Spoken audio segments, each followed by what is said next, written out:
चिंता तो हरि नाम की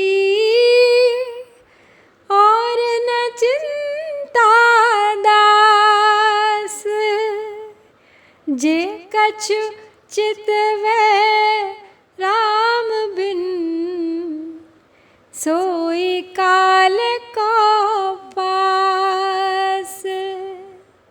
जे कछु चितवै राम बिन, सोई काल को पास।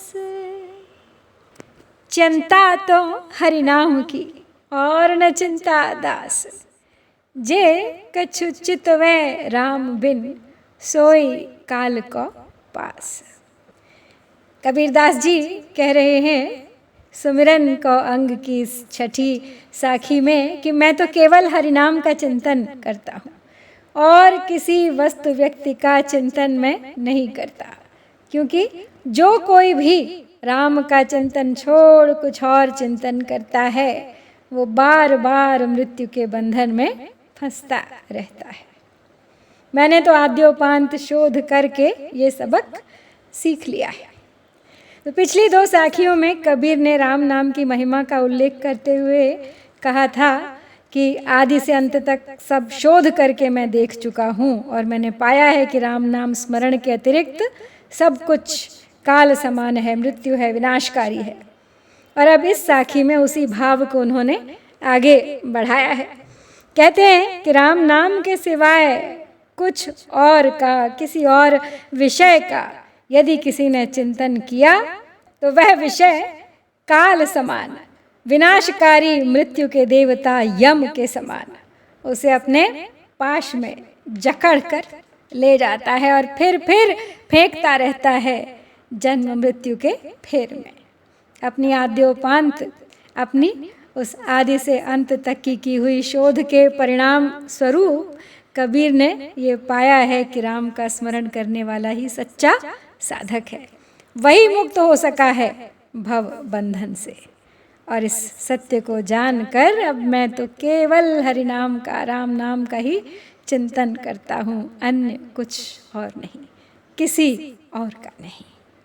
इस साखी में एक विशेष बात है, वो एक शब्द का प्रयोग हुआ है यहाँ पे, चिंता शब्द चिंता का विकृत रूप है ये, इसलिए हम इसे चिंता के अर्थ में तो ले ही सकते हैं, किंतु इसे चिंतन के अर्थ में लेना अधिक सही प्रतीत होता है।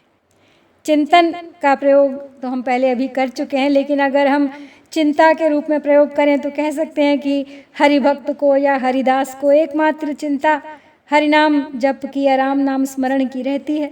इसके अतिरिक्त कोई और चिंता नहीं उसके जीवन में, क्योंकि शेष सब विषय तन के हों या मन के सब काल के पाश हैं, सब भ्रम हैं, सब माया है।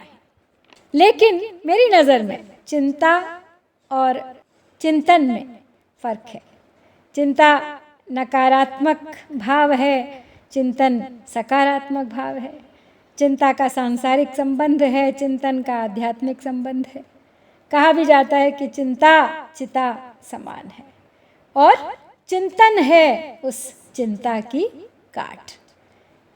तो हरिनाम का चिंतन ही सही है, चिंता नहीं।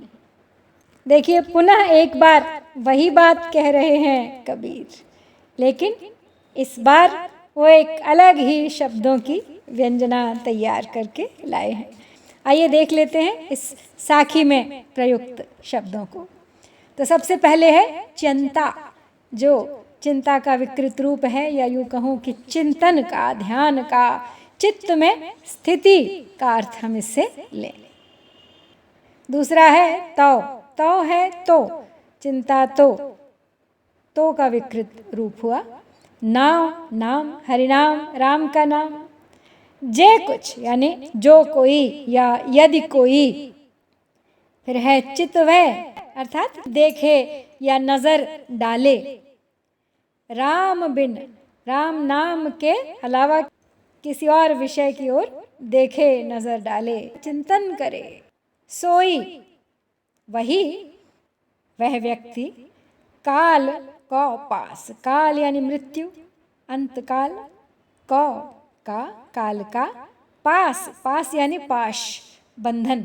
यमराज जब प्राण लेके जाते हैं तो एक पाश में बांध ले जाते हैं वो उन प्राणों को, तो उसी यम के पाश की, काल के पाश की बात कर रहे हैं कबीरदास जी।